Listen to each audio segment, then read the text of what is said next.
Assalamualaikum warahmatullahi wabarakatuh. Perkenalkan, nama saya Muhammad Junaidi. Saya berasal dari Pendidikan Biologi Universitas Samudra.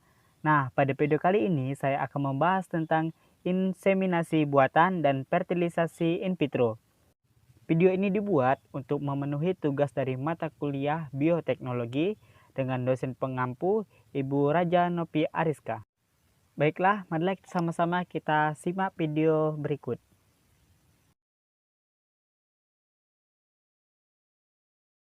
Inseminasi buatan adalah salah satu bentuk bioteknologi dalam bidang reproduksi ternak yang memungkinkan manusia mengawinkan ternak betina yang dimilikinya tanpa perlu seekor penjantan utuh. Inseminasi buatan sebagai teknologi merupakan suatu rangkaian proses yang terencana dan terprogram karena akan menyangkut kualitas genetika ternak di masa yang akan datang. Inseminasi buatan merupakan salah satu teknologi dalam reproduksi ternak yang memiliki manfaat dan dapat mempercepat peningkatan mutu genetik ternak, mencegah penyebaran penyakit reproduksi yang dikeluarkan melalui perkawinan alam, meningkatkan efisiensi penggunaan penjantan unggul, serta menurunkan atau menghilangkan biaya investasi pengadaan dan pemeliharaan ternak jantan. Sebagai suatu teknologi, penerapan inseminasi buatan memerlukan tenaga pelaksana yang berwawasan dan terampil secara teknis dalam hal sebagai berikut. Yang pertama, cara pemilihan ternak calon penjantan. Yang kedua, penampungan semen. Yang ketiga, evaluasi semen. Yang keempat, pengenceran dan pengawetan semen. Yang kelima, teknik inseminasi atau deposisi semen. Pemilihan penjantan. Ternak jantan yang akan dijadikan penjantan harus memenuhi syarat sebagai berikut. Yang pertama yaitu umur. Umur ternak yang akan dijadikan sumber semen harus berumur atau sudah melewati masa dewasa atau pubertas secara seksual atau sudah mampu menghasilkan sperma mampu membuahi sel telur. Berikut umur beberapa jenis ternak jantan baik untuk dijadikan penjantan. Yang pertama yaitu sapi, sekitar 21-25 bulan. Domba berumur 12-15 bulan. Kerbau berumur 24-30 bulan, kelinci berumur 9 bulan, kuda berumur 21-24 bulan, dan ayam berumur 8-10 bulan. Silsilah keturunan. Silsilah keluarga atau silsilah keturunan ternak jantan yang akan dijadikan sumber semen diusahakan dapat ditelusuri. Ternak tersebut akan lebih baik kalau merupakan keturunan dari induk dan unggul sehingga ia memiliki potensi genetika yang unggul. Yang ketiga, kondisi badan. Ternak jantan yang akan dijadikan bibit harus memiliki kondisi badan yang normal, tidak memiliki cacat tubuh, terutama pada bagian kaki, baik cacat bawaan atau cacat setelah lahir.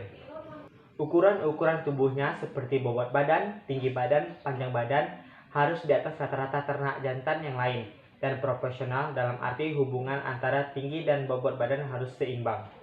Ternak tersebut tidak boleh mengidap penyakit, terutama penyakit reproduksi menular. Ternak yang sehat ditunjukkan oleh sorotan mata yang jernih. Posisi daun telinga normal, gerak-gerik lincah tetapi bersahabat dengan memiliki respon rileks yang baik ketika disentuh. Bulunya tersusun rapi dan terlihat mengkilap. Yang keempat, nafsu seksual. Nafsu seksual atau libido merupakan parameter penting dalam pemilihan calon penjantan. Libido tersebut memiliki kaitan yang erat dengan reproduksi semen atau kesuburan. Ternak jantan harus memiliki nafsu seksual yang bagus, dalam arti ketika berhadapan dengan ternak betina ia harus menunjukkan nafsu yang menggebu. Nafsu seksual ditunjukkan oleh kemampuan penjantan untuk melakukan perkawinan berulang-ulang dalam kurun waktu tertentu. Penampungan semen. Penampungan semen bertujuan untuk memperoleh semen yang berjumlah volumenya banyak dan kualitas, baik untuk diproses lebih lanjut untuk keperluan inseminasi buatan. Semen dapat ditampung melalui beberapa metode seperti berikut. Pertama, metode pengurutan atomisis. Metode penampungan semen melalui pengurutan dapat diterapkan pada ternak besar seperti sapi, kerbau, dan kuda. Dan pada ternak unggas pula dapat dilakukan pada kalkun dan ayam.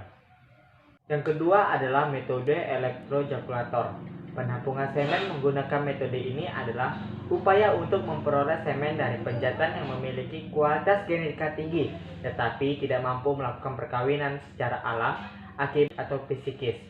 Metode ini lebih banyak diterapkan pada ternak kecil seperti domba, kambing, karena pada ternak besar lebih mudah dilakukan melalui metode pengurutan apulase pas deferens. Yang ketiga adalah metode vagina tiruan. Penampungan semen menggunakan vagina tiruan merupakan metode yang paling efektif diterapkan pada ternak besar seperti sapi, kuda, dan kerbau, ataupun pada ternak kecil seperti domba, kambing, dan babi. Yang normal tidak cacat dan libidonya bagus. Kelebihan dari metode penampungan menggunakan vagina tiruan ini adalah salah satu pelaksanaannya tidak rumit. Dua metode sebelumnya, semen yang dihasilkan pun maksimal. Hal ini terjadi karena metode penampungan ini merupakan modifikasi dari perkawinan alam. Evaluasi semen. Evaluasi semen atau pemeriksaan semen merupakan suatu tindakan yang perlu dilakukan untuk melihat kualitas atau jumlah dengan kualitas semen. Pemeriksaan semen dibagi menjadi dua kelompok, yaitu pemeriksaan secara makroskopik dan pemeriksaan secara mikroskopik. Pemeriksaan makroskopik yaitu pemeriksaan semen secara garis besar tanpa memerlukan alat bantu yang rumit, sedangkan pemeriksaan mikroskopik bertujuan untuk melihat kondisi semen dalam lebih lagi serta memerlukan alat bantu yang cukup lengkap. Evaluasi makroskopik meliputi volume semen, warna semen, bau semen, dan kekentalan semen, dan pH semen. Adapun pemeriksaan mikroskopiknya meliputi gerakan massa sperma, gerakan individu sperma, konsentrasi sperma dalam setiap mililiter semen, konsentrasi sperma hidup dalam setiap mililiter semen, konsentrasi sperma mati dalam setiap mililiter semen, dan presentasi abnormalitas ketidaknormalan bentuk semen. Pengenceran dan pengawetan semen.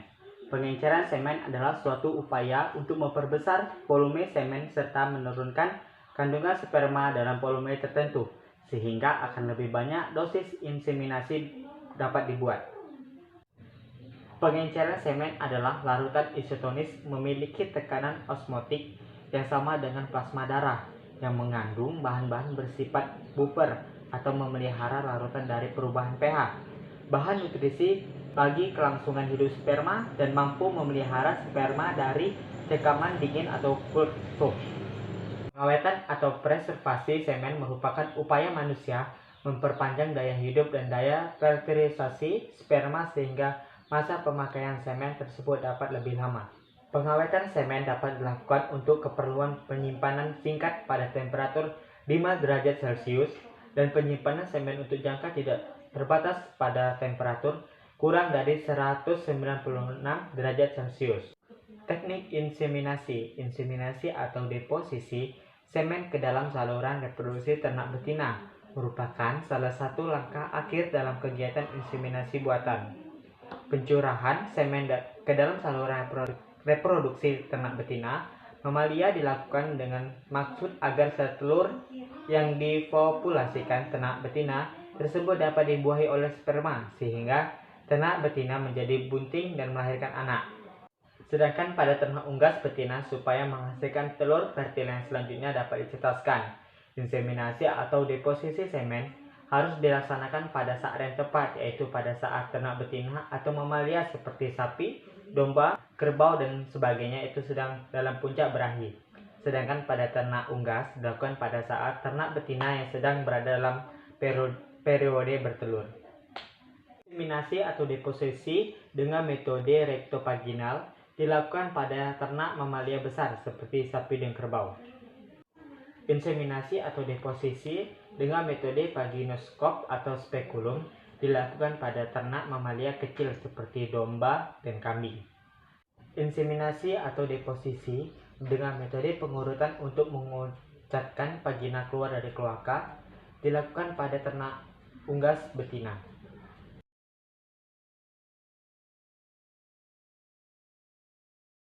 Bayi tabung adalah bayi yang proses pembuahannya dilakukan di luar tubuh ibunya, yaitu melalui apa yang dikenal dengan proses in vitro fertilization atau pembuahan dalam tabung. Fertilisasi in vitro adalah suatu metode reproduksi berbantu untuk mempertemukan sperma laki-laki dengan sel telur wanita di luar tubuh, yakni dalam cawan laboratoris di mana apabila terjadi pembuahan satu atau lebih dari embrio. Proses fertilisasi in vitro dilakukan melalui 5 langkah pokok sebagai berikut. Proses yang pertama yaitu penentuan dan stimulasi perkembangan telur yang sehat di dalam indung telur wanita. Prosedur ini dilakukan untuk mengendalikan dan mengetahui waktu kematangan telur itu, meningkatkan kesempatan dan mendapatkan sejumlah telur saat siklus menstruasi perempuan. Proses stimulasi ini disebut dengan induksi ovulasi, yaitu proses mengobati infertilisasi wanita dengan memberikan hormon yang merangsang ovulasi. Proses yang kedua yaitu pengambilan telur dari indung telur wanita menjelang ovulasi atau pelepasan telur. Ini dilakukan dengan suatu pembiusan lokal dengan prosedur pembedahan minor dan menggunakan jarum tipis berlobang melalui rongga panggul yang dipandu dengan pencitraan ultrasonik yang memperlihatkan gambar folikel atau kantong yang berisi telur. Kemudian dilakukan penyedotan telur yang dimaksud. Nah, proses ini disebut dengan follicular aspiration atau penyedotan kantong telur. Pada sisi lain dilakukan pengambilan sperma laki-laki yang dilakukan dengan menstruasi atau pengambilan sperma yang ditampung dalam kondom setelah hubungan seksual. Proses yang ketiga yaitu fertilisasi atau pembuahan dan pengembangbiakan embrio. Yang telur diambil dari indung, diuji untuk diketahui kematangan dan kualitas telur. Telur yang matang dan baik ditaruh ke dalam suatu medium pembiakan fertilisasi in vitro dan ditransfer ke dalam inkubator untuk menanti pembuahan oleh sel sperma.